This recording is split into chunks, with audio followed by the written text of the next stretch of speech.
Hey guys, what's good and welcome to Speak. My name's Austin and today I've got the first of hopefully many videos for you guys. And today what we're specifically going to be looking at is a video that a YouTuber by the name of Robbie Rowland was nice enough to send in to me, and I'm going to be doing some commentating over it. Rob put in the video subject Shedinja battle video, so I think we're actually going to see quite a bit of Shedinja being used today.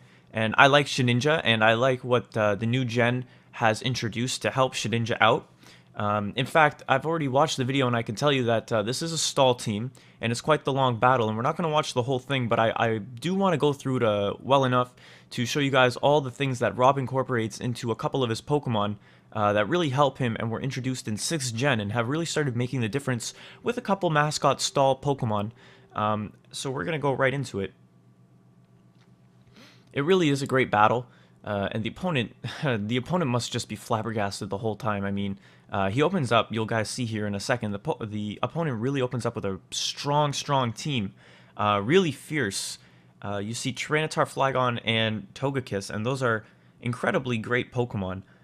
But it just really doesn't stand a chance to what Rob has up his sleeve at this point. And so he goes ahead and Mega Evolves his Tyranitar. The Sandstream's already up, and we see 3 Pokemon immune to it, but we see Tyranitar and Carbink get the special defense boost because they're both Rock-type. Really notably Carbink. It'll really help Carbink stay alive a little bit longer this game.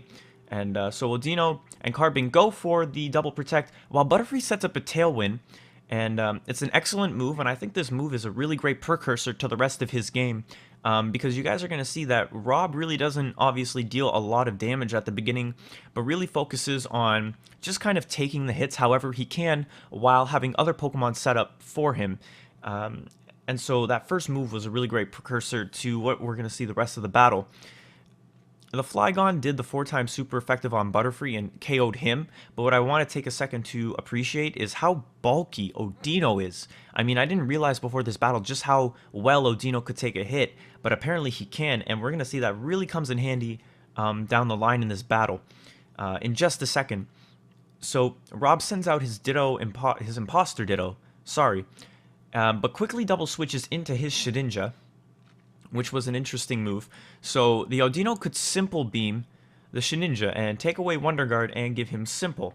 Kind of a risky move because that actually was a small window of opportunity to be KO'd, but luckily he wasn't, and he actually successfully gets the skill swap off with Carbink and successfully manages to give that Shedinja Sturdy.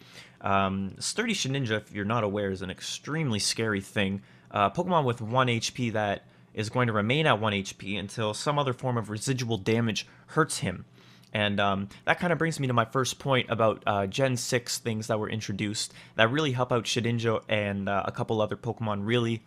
You guys are going to see in a sec that Shedinja is not going to take weather damage from the Sandstorm. That's because he's running Safety Goggles. And Safety Goggles, if you guys don't know, makes the user immune to residual weather damage as well as powder moves.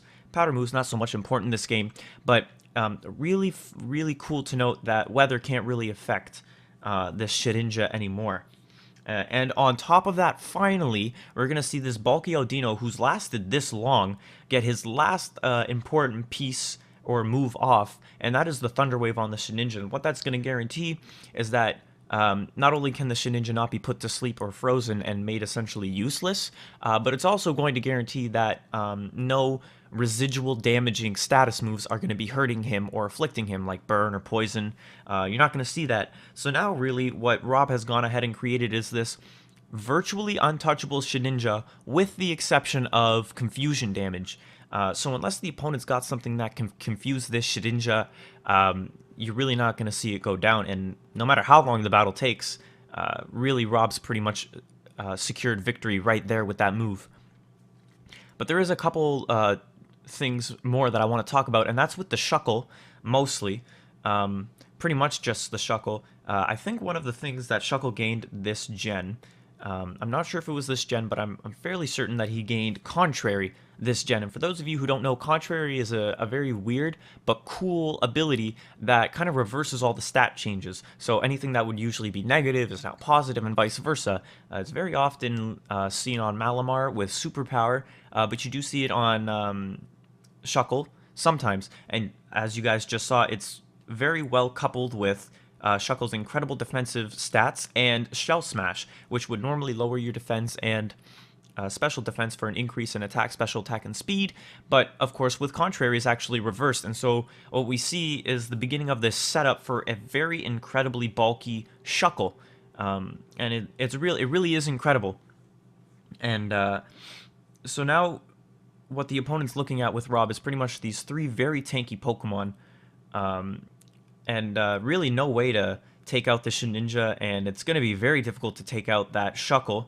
Carpink's going to go down here really soon, but I mean, Carbink is another great Gen 6 Pokemon that was added that does a great job of doing what it's supposed to, which is just taking the hits while setting up either for itself or the Pokemon that it's next to. Carbink does a great job of supporting and doing exactly that, and I think this battle was a great example of that. Lastly, the last thing I want to talk about, it's a little too far into the battle to be bringing it up. Because this battle is pretty much game at this point. I mean, this is all you see is the Shuckle keeps shell smashing, and the Shedinja remains pretty much invincible until it can toxic away all of its problems. But the last thing I want to note is another thing that was introduced in Gen 6, which was Infestation, which is another partially trapping move which does damage over time, residual damage like Fire Spin, and is actually on this incredibly bulky Shuckle. And so now what we'll see later on in the game, or actually we won't see it, but I'll tell you guys, is you just pretty much see this near invincible god of a Pokemon Shedinja just toxicking away all of the opponent's Pokemon, while Shuckle just kind of sits back, shell smashes, and then finally when Shuckle feels comfortable, he begins infestationing all of the other Pokemon, trapping them in and getting in that damage on him every turn. And coupled with the Toxic, it really makes for a quick stall, which kind of seems like an oxymoron, but Rob does a really good job of taking out his opponents quickly with this strategy.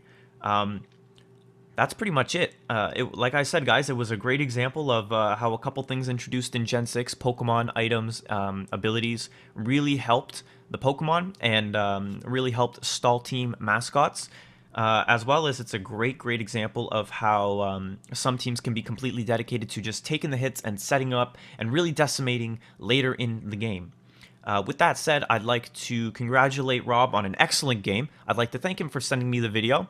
I'd like to invite you guys to subscribe, like, favorite, do all that cool stuff. Send me some videos if you'd like. I'm really looking for some new material I can commentate over, and well, I'm hoping to see you guys all with the next video. Thanks, guys.